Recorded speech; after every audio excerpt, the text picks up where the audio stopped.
Good morning, true crime friends. How y'all doing? Oh my goodness. We are still in the Rose Petal murder case. This is part 4 of my coverage of this case. Y'all, it was an explosive day in court. I need to tell you every single thing that happened. But first, you know what you need to do. Please like this video and subscribe to the channel. That helps other people find us. Also, find me over there on social media. I'm on Facebook, Instagram, and on Blue Sky. So look. The state of South Carolina versus Zachary Hughes. Boom, boom, boom. Okay, so look, please know, number one, I am not impartial. I have opinions. I'm going to tell you every single one of them. I'm not on the jury. I'm just a big mouth lady in New Jersey talking on the internet. So, you know, I just want to level set the expectations. Also, we found out that Mr. Zachary Hughes, I've been spelling his name Z-A-C-H. He prefers the spelling of Z-A-C-K. Okay, I will govern myself accordingly. So Zack, with a K, with the pretty hair. Oh, I did not want that beautiful hair to go to jail. Y'all, spoiler alert, this boy done did it and the state has proven it and he gonna go to jail for a real super-duper long time. It's not gonna be good for him. I feel real bad about that pretty hair going to prison. But if he did the thing, then I mean, what you want from me? Please know, we have only ever heard the state's case. So hopefully the defense can convince us of something else. But I really had wanted him to be innocent, but it don't look like that's the case. So on day 3, 4, whatever. Yesterday in court, Zack with the K was just sitting there looking all beautiful and innocent with his soft curly waves. Oh, I love that hair. Anyway, so first it was like parade of the police officers, right? So I can't keep everybody's name straight, but just so you know, it's a bunch of cops. I'll identify them the best I can, right? So the first cop, who was like the lead investigator, the co-lead investigator, I don't know, one of them police people, got up there and he was like, I knew Christina Parcells when she was alive because she had been being harassed by her baby daddy. So her and her current very old boyfriend came in to talk about her prior very old boyfriend. And they sat there with their arms folded and they were very respectable people. And they were like, look, my baby daddy is sending out pictures of me in the undress, you know, revenge nakedness pictures. In a lot of states, that's illegal. You can't get mad at your ex and then send like the intimate pictures y'all took together. You can't send them to everybody else. But this evil baby daddy, wait, John Mello, the baby daddy, is not accused of anything right now. Therefore, he is free in these true crime streets. Good morning, John Mello. You were absolutely innocent until proven guilty.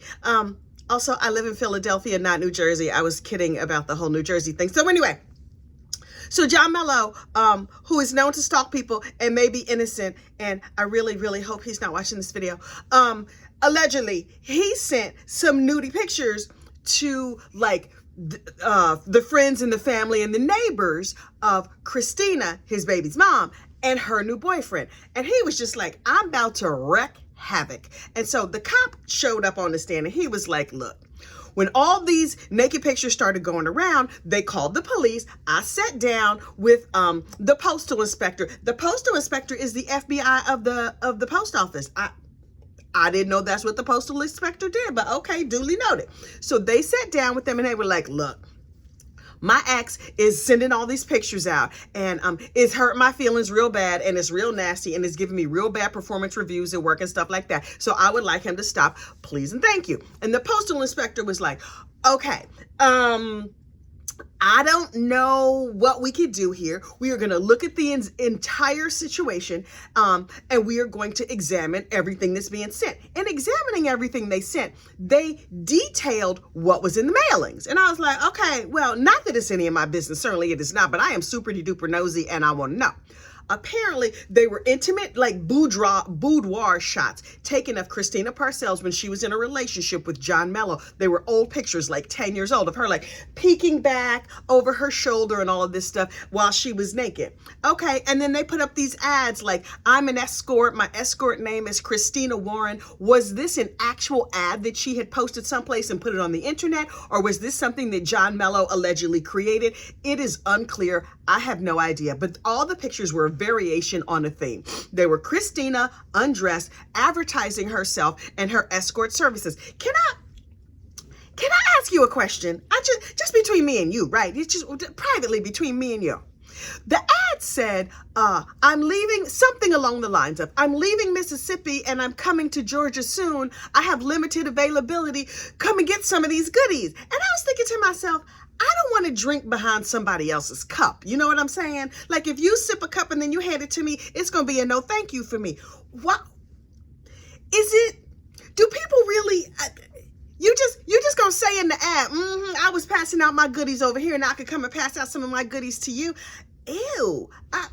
Okay, that was just me. I was like, that's too much sharing for me. Do you wear a COVID mask? Do you dip it in like hand sanitizer? Is there such thing as body sanitizer? Child, unclear. But the whole thing sounds real nasty to me. But that's just me. I'm like that. But also, in these ads, I don't know if they were real.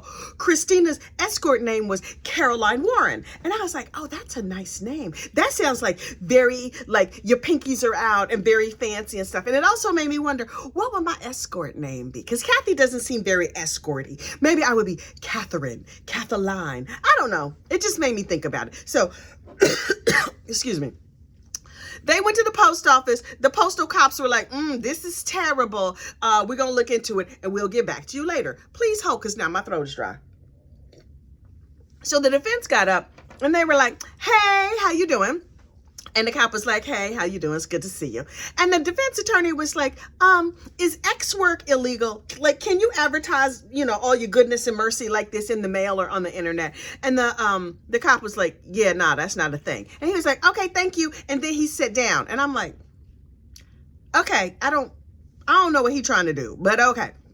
Then the postal inspector, FBI dude, got up there and he was like, what the postal inspector does is we could tell you where a letter came from. And I was like, okay. And then he talked a whole lot about like letters were mailed from this place and that place and everywhere.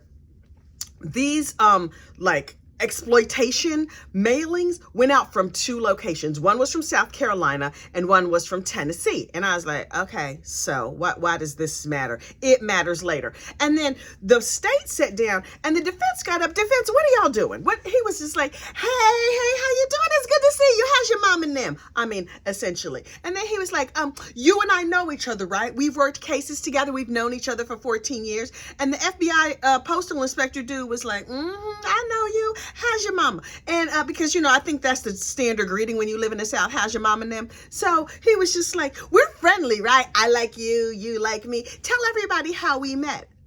Are we just going to review a whole meet cute here of you and the postal inspector? Are y'all going to hold hands and skip off down the street? What are we doing, sir? What are we doing?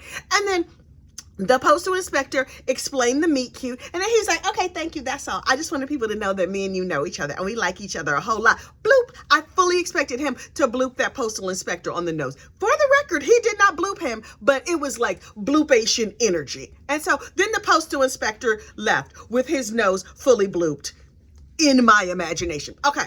So next, there was another lead detective. Apparently, there are several. And he was just like, okay, I looked at phones and I did some research and whatever. And there were emails between Zachary Hughes, the accused, and John Mello, the baby daddy. And they were talking about like Sweet Caroline, referring to the decedent's escort name. There was hundreds of emails back and forth between them. And they were using if you send an email now, it's like from Gmail or Hotmail or whatever. They were using a .com from address. I don't know what you call that.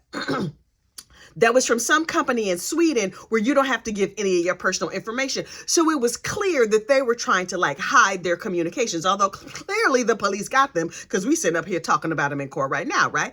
And so these emails back and forth between John Mello and Zachary Hughes included all those nudie pictures that got sent out in the mail. And while they were in the email, they also found reference to WhatsApp. Do you know WhatsApp? Listen.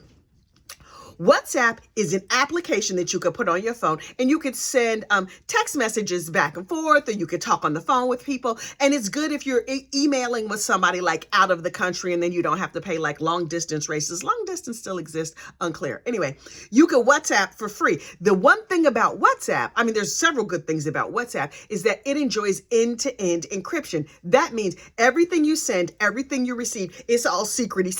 And even if they send like a subpoena to WhatsApp, WhatsApp's going to be like, I don't know her, right? That's how they roll.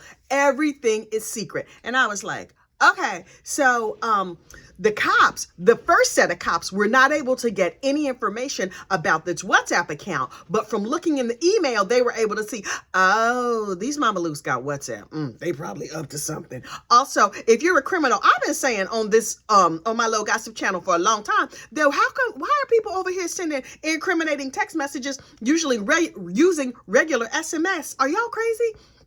You're supposed to use WhatsApp if you're a criminal. It is the place for criminals. I think that's what their ads say. Although not that exactly, but the spirit of that. And I was like, okay, so now WhatsApp has entered the chat. And then that cop left and another cop came. I don't know his name.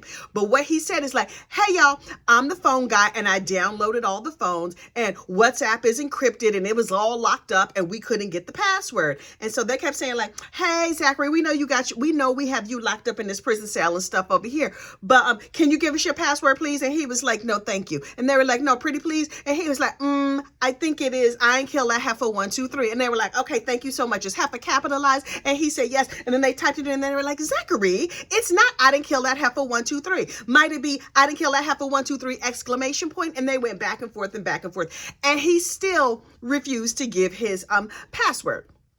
Ultimately, they were able to get into WhatsApp using some like computer thing that broke the code. It took them 2 years to finally like figure out what the password was. I wonder if it was I ain't kill that heifer, and heifer was spelled HEFFA with like the @ sign or something like that. I don't know. I'm just curious. But it took them 2 years to crack his phone. And the last WhatsApp message that was sent on the day of the crime. And I was like, okay.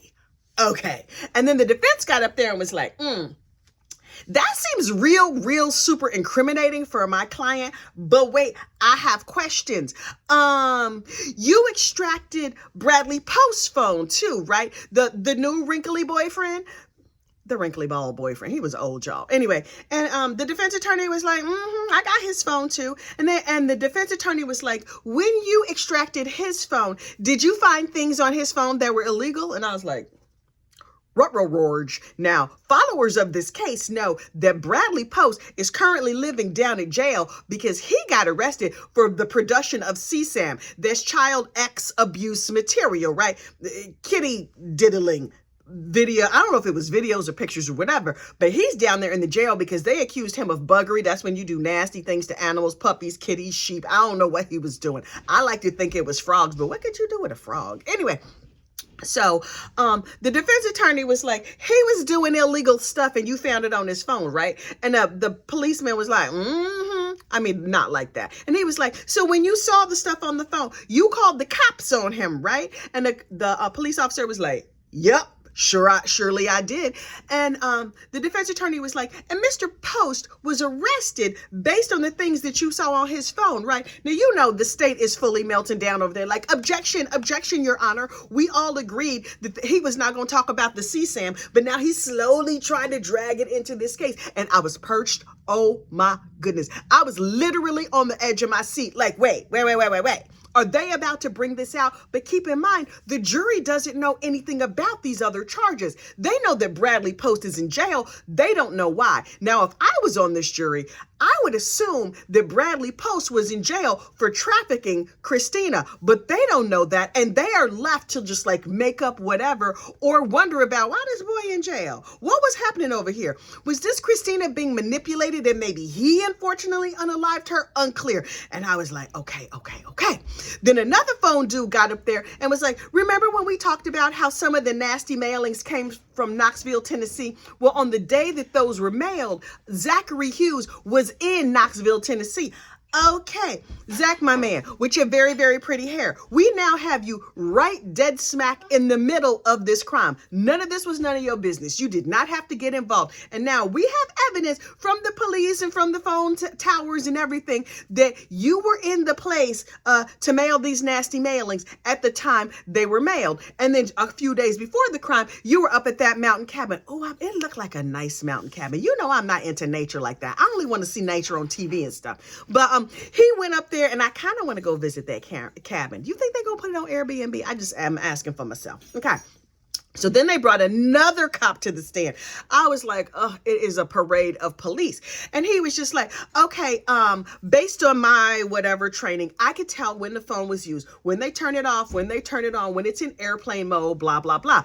During the time of this unfortunate unaliving, Zachary Hughes's phone was plugged in at his house. Oh, he was smart enough not to bring a phone with him. That's real smart. But here's the thing. It's a whole lot of other technology that can catch you if you were involved in an unfortunate unaliving. So this latest cop said his phone was plugged in at home during the time of the unaliving. Then shortly afterwards, he went up to the mountains. Ooh, that mountain cabin looks so nice. Was he burning clothes? Was he getting rid of evidence and stuff? We didn't find him on the trail cam. You know what trail cams are. Now listen, you know our country cousins already know, but city friends, a trail cam is like a Ring doorbell for the woods. Okay.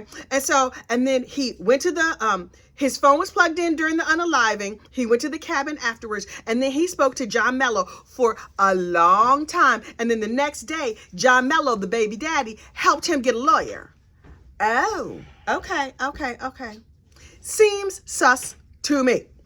Then another cop got on the stand and was like, this is how we investigated. We did all the things. We looked at the Ring camera footage. And then he said, I first heard about Zachary Hughes. Remember that dude who was on the stand yesterday in the red jacket? I don't remember his name. I say he was Circus Chic. So Mr. Circus Chic is the first one who mentioned John Mello. That's how his name came up. And so we started investigating him and seeing what his story was. And because he used WhatsApp, because Zachary Hughes used WhatsApp, all of his messages were scrambled. Remember how I said that WhatsApp has end-to-end encryption? I thought that meant that if you look at, like, if the cops are finally able to get into your WhatsApp messages, it's just going to be a bunch of like hashtags and swirly marks and exclamation points and question marks and stuff like that. No, that's not what they do. So you write your WhatsApp message and you're like, oh, this is real incriminating because I'm talking about, unfortunately, unaliving people. Delete. I'm going to go ahead and delete this. When the cops pull that message back up, all the words are still there, but they're all scrambled around. That don't seem that encrypted to me. That don't seem that safe. And as a result, if you send a short message like, hey, girl, hey, then it might come out as like, hey, girl. And the cops can still put that together and be like, oh, he was just saying, hey, girl, hey. And the short messages that were scrambled and then unscrambled by the police, you could kind of put them back together and get the general idea of what's being said in those messages. So some of the short messages that they were able to discover said the following. I had to write it down. John Mello says to Zach Hughes, harass the crap out of her. Oh. He says, tells Zach to buy a burner phone. And then in one of the responses, Zach Hughes says, I'm riding my bike. The truck won't be on the cameras. Oh, so he had an awareness of the cameras that were all over the area. Good to know. Then in the immediate aftermath of the unfortunate unaliving, John Mello says, how did the music research go? And Zach responds, good, I'll tell you over the phone. You know why? Because they were not recording these phone calls. And so there was not going to be proof of what they said or whatever, any communication. And I was just like, oh, Mr. Hughes, with your pretty hair, this is looking real bad for you. Now, your lawyers have got up and said some stuff, and they seem like perfectly nice gentlemen, very capable and all of that. But Mr. Hughes, sir, you're going to jail. I mean, I don't know that, but as a uninvolved, nosy lady on the internet, baby, you go into jail for a long time for the unfortunate unaliving of this woman. And then finally, the last message that they were able to like unscramble or whatever, it's about John Mello helping Zach Hughes get a lawyer, and they talk about, like, now remember, it's all scrambled, so it's hard to tell like what they were saying, but there's conversations about lawyers and custody and his daughter and all of this stuff. And then the final message was Zach telling John Mello, I love you. I mean, it's Valentine's Day and stuff like that, and I feel like that's real nice, but I'm like, that's probably not how this should have gone down. And you can love a friend, right? You can want the best for your friend. What you should not do is, unfortunately, unalive the baby mama of your friend. I mean, I'm real conservative and I don't believe in unfortunate, unalive, and other people, but people will govern themselves the way they gonna govern themselves. Child, this case is a whole mess. And the last witness for the state is expected to sit their behinds down soon. I mean, close out their case. The medical examiner is gonna come. Medical examiner, I need to hear from you. The DNA under Christina's fingernails, did it belong to Zachary Hughes? At this point, based on the evidence that we've seen already, it kind of doesn't matter to me. It's enough evidence to put Zack underneath the jail. Zack, my man. Now listen, I hear you're thriving down there in the Greenville County Jail, but you know where you probably don't want to thrive? You and your pretty hair need to be out here in these free streets, but not if you were unalive. Oh, that beautiful hair is going to be stuck in prison for life. Okay.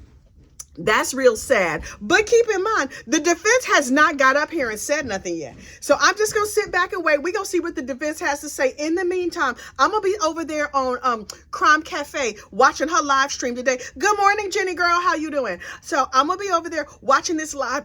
Oh, excuse me. I got a gas bubble. I'm going to be watching this as it happens. I hope you'll be over there with me too. Listen, don't forget to like this video and subscribe to this channel. I will see you soon. Bye.